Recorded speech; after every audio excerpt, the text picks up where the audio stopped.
Hey, what's up, y'all? Y'all know my slogan. I don't know it all, but I know what I've been through. Now today, listen.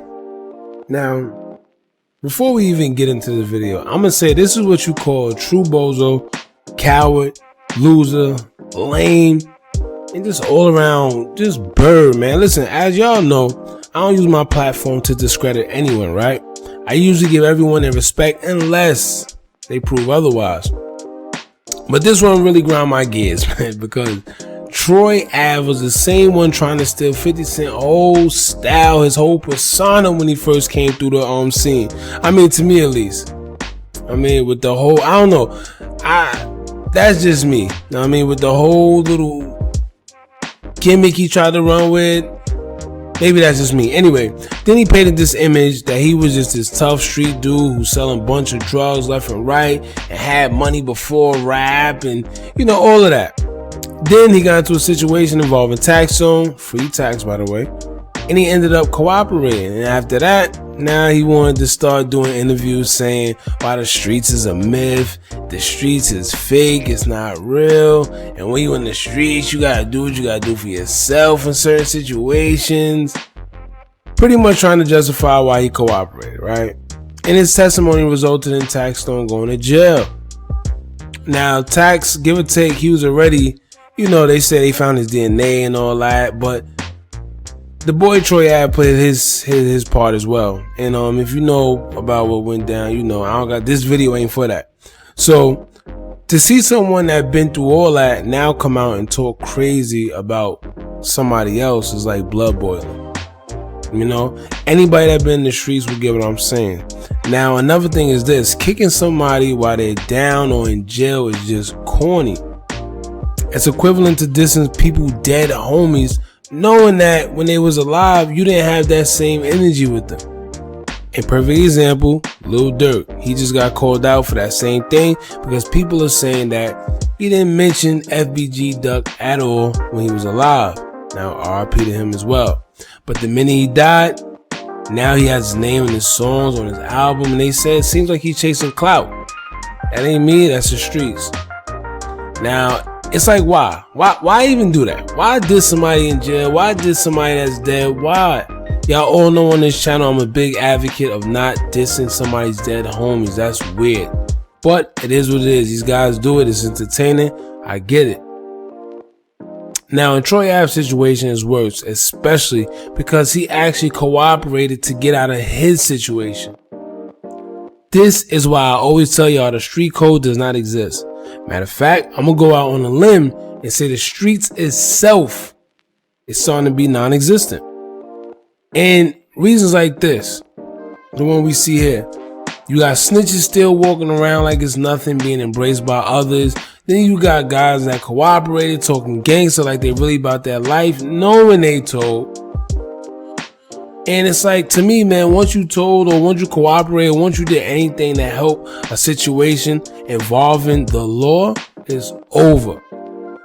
All that tough talk becomes invalid and null and void. Not only that, but too much street business is making its way to the internet for me anyway. Now let's get into this whole situation here, right? Now listen, matter of fact, I'm gonna do this, right? I'm gonna give you guys the backstory to how everything happened.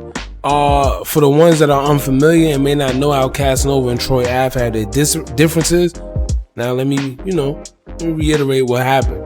Now, to me, Tax was ahead of his time with this podcast stuff. It was one of the first urban podcasters to really take off like that. If you're wondering why I'm bringing up Tax Stone, it's because Cass and Tax were very close friends before the music and Tax problems with Troy Ave was pretty much inherited by Cass. Now, as far as Tax, he was more known for saying things that, you know, them other podcasters or journalists just wasn't saying. He really expressed himself and asked questions that the other guys wasn't asking.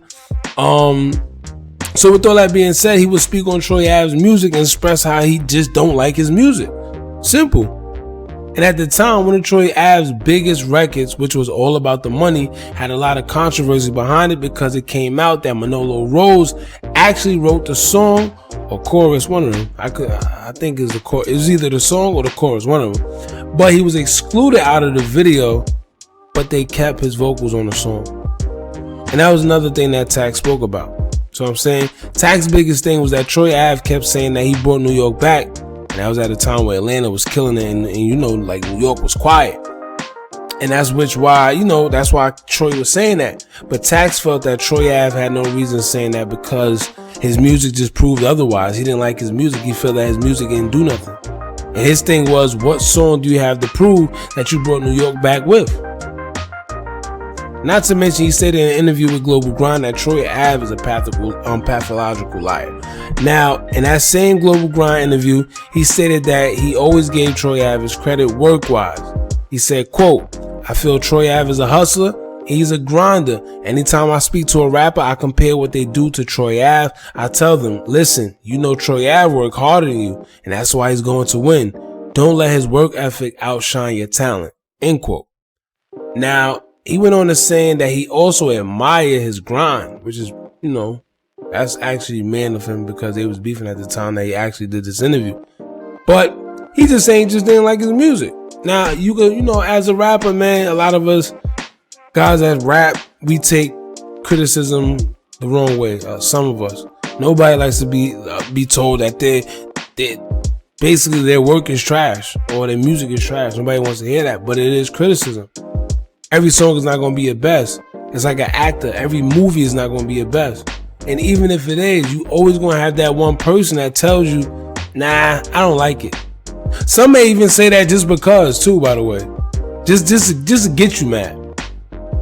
Anyway, that same hate he had for Troy Ave's music will spark a beef between the two. Troy Ave and Tax Stone went on to diss each other back and forth online via Twitter, Instagram, all that other stuff. Right? Now, Tax Stone will continue to speak about him on his podcast, and Troy Ave will do interviews and talk about him in his interviews and his music as well. Now, all of that will come to an end because as of May in 2016, these two would eventually cross paths at a T.I. concert in NYC at Irving Plaza. Y'all know about that spot in New York. Now, it's been said that, I don't know. Matter of fact, I'm not going to say too much, right? I'm going to just make it very general. Now, y'all going to know, you know what I mean? I hope y'all, for the people that's up, you know, that know what's going on, y'all going to know what's what, but I don't want to say too much, even though, you know, jail time have already been given out. That's not my style. Anyway, it's been said that these two crossed paths, word was exchanged. Troy Ave's bodyguard was shot, which resulted in him dying. Then Troy Ave was also shot in his leg. Then that led to the infamous video of Troy Ave busting through a door, firing a weapon on camera, as everyone went to duck for cover. So after all that transpired, a couple months later, Tax Stone was arrested at his own house in East New York, Brooklyn, on federal weapon possession charges. Then, apparently, that's when all the snitching speculations on Troy Ave came about. Then he would have a brief back and forth, little beef or whatever you want to call it with Casanova. And that's because Cas and Tax Stone were very close friends. And in a nutshell, man, that's where the problems between Cas and Troy Ave stem from. I mean, around 2017 or 2018, him and Cas then exchanged more words on the internet because Troy Ave was all over the net being extra, going live and doing foolishness, and Casanova pretty much called him the new Soulja Boy. But anyway, let's fast forward. Right after Casanova gets indicted on the federal charges that we heard about recently, Troy Ave thought it would be a perfect time to strike and release a diss track called Casanova 2 Times. He also dissed Joe Budden and a few others, but at this point, no one is checking for Troy Ave to even acknowledge it.